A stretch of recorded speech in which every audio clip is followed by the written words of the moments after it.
Bonjour à tous, bienvenue dans cette toute première vidéo de ma chaîne où l'on va parler astuces construction sur les Sims 4. Je me suis dit que ça pourrait être assez intéressant de vous montrer 5 codes triche basiques mais indispensables lorsqu'on souhaite construire sur le jeu. Alors, petit disclaimer, bien évidemment cette vidéo s'adresse principalement aux personnes qui débutent sur le jeu, étant donné que ce sont vraiment des astuces basiques et très connues de tous les autres joueurs expérimentés. Je tiens également à préciser que vous pouvez tout à fait construire sans ces codes de triche, le jeu de base fonctionne très bien sans, c'est pas le problème.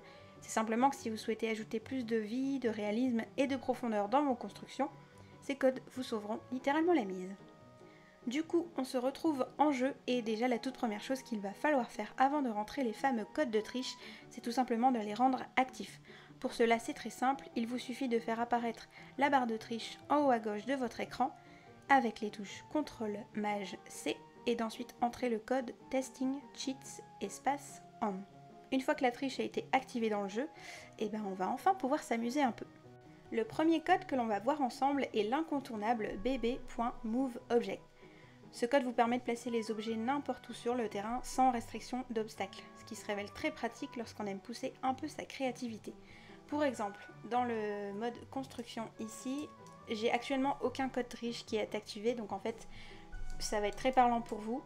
J'ai utilisé les codes triche pour cet arbre, ces pierres, ces fleurs. Vous voyez que si jamais je prends une pierre, voilà, tout de suite le jeu me dit que je peux pas la placer, tout simplement parce que les codes de triche ne sont pas activés. C'est-à-dire que sans les codes de triche, cette configuration-là, ces emplacements-là, ce ne sera pas possible de le faire en fait. Vous voyez que le jeu fonctionne par système de grille.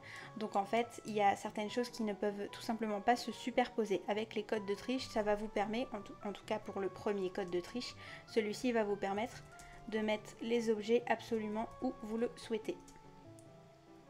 Et là, vous voyez que je peux mettre littéralement l'objet où je le souhaite. Donc c'est super pratique pour, par exemple, tout ce qui est jardinage, etc.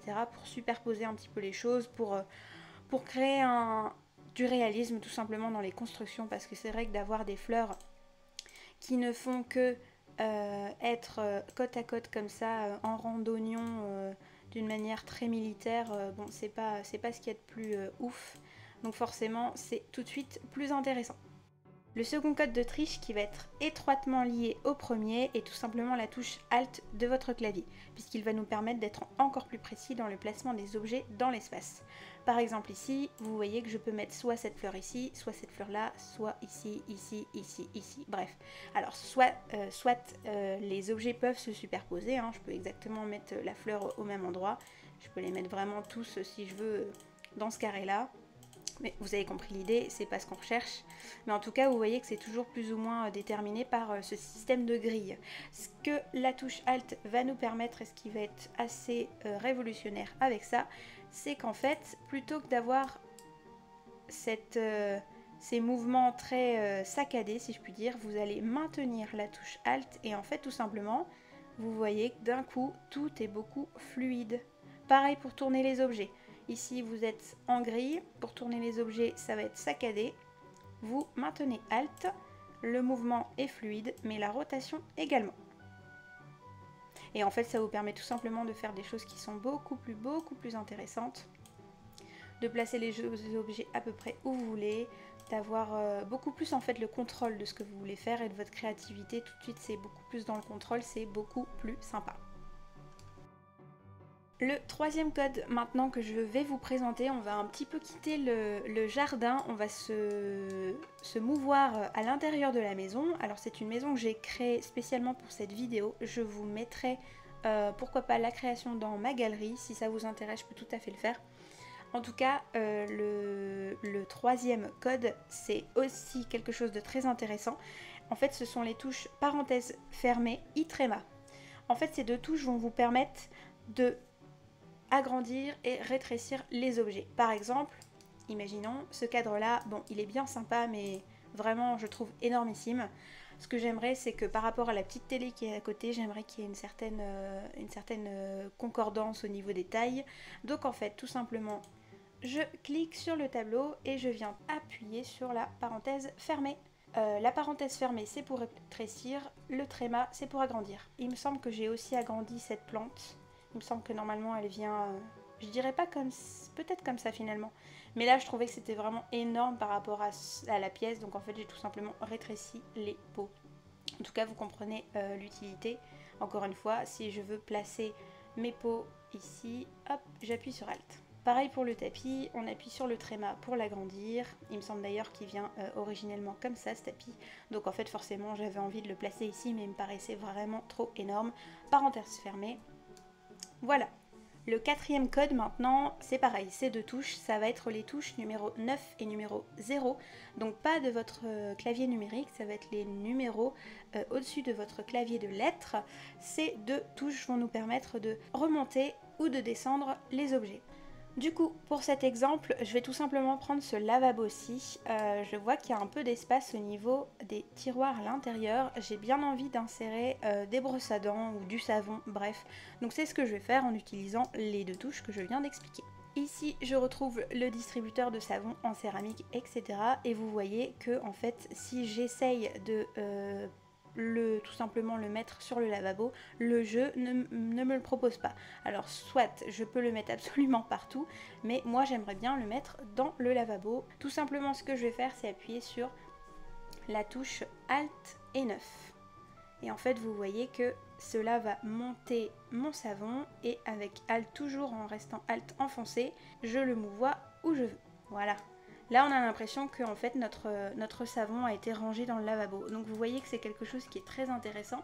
C'est pareil si jamais j'ai envie d'insérer autre chose. Alors j'essaie de voir ce que je pourrais insérer également.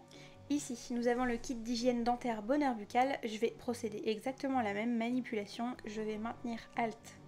Je vais mettre ça ici. Et je vais remonter l'objet avec la touche 9. Et voilà, nous avons maintenant nos items dans le lavabo comme j'avais envie de le faire, et vous voyez qu'il n'y aura pas de problème pour que le Sims puisse utiliser ce lavabo, bien évidemment. Le dernier code que je souhaite vous présenter est un code très intéressant puisqu'il s'agit du débogage. Alors c'est un code qui est extrêmement pratique parce que ça vous permet d'avoir accès à plein d'objets.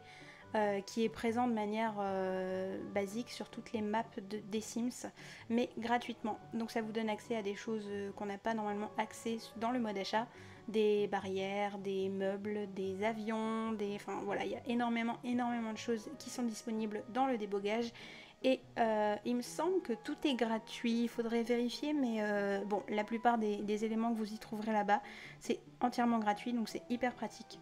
Pour accéder du coup au débogage, le code de triche c'est le pb.showHiddenObjects, et ensuite il va falloir renseigner ici dans la barre de recherche 2 étoiles débogage en majuscule, 2 étoiles, entrée, et vous aurez accès aux éléments.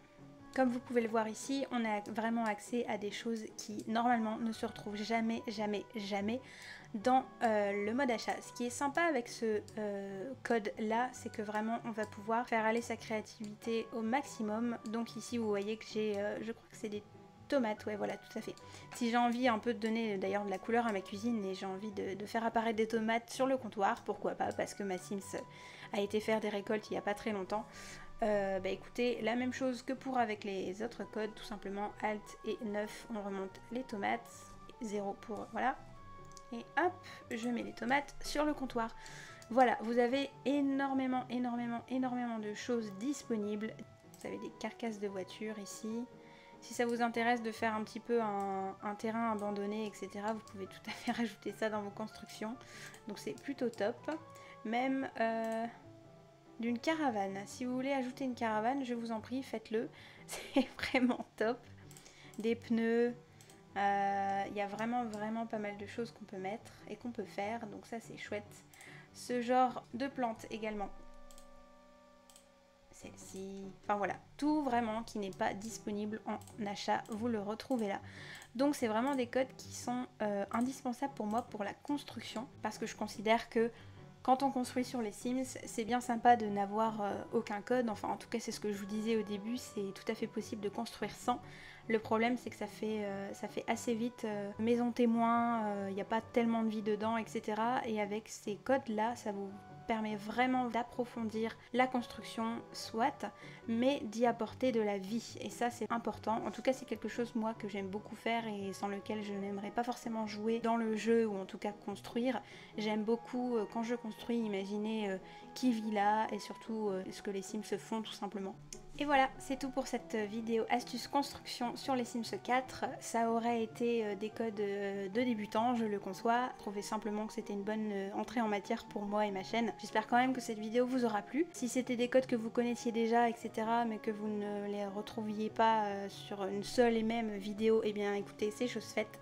J'espère en tout cas que ça vous aura donné des idées, donné encore plus envie de jouer, de construire, etc. N'hésitez pas à me faire vos retours par commentaire de cette vidéo, à vous abonner si jamais ça vous intéresse, de me soutenir bien évidemment, j'apprécierais beaucoup. Et puis la semaine prochaine on se retrouve pour une petite vidéo, j'ai déjà hâte qu'elle sorte. Je vous dis à la semaine prochaine, ciao!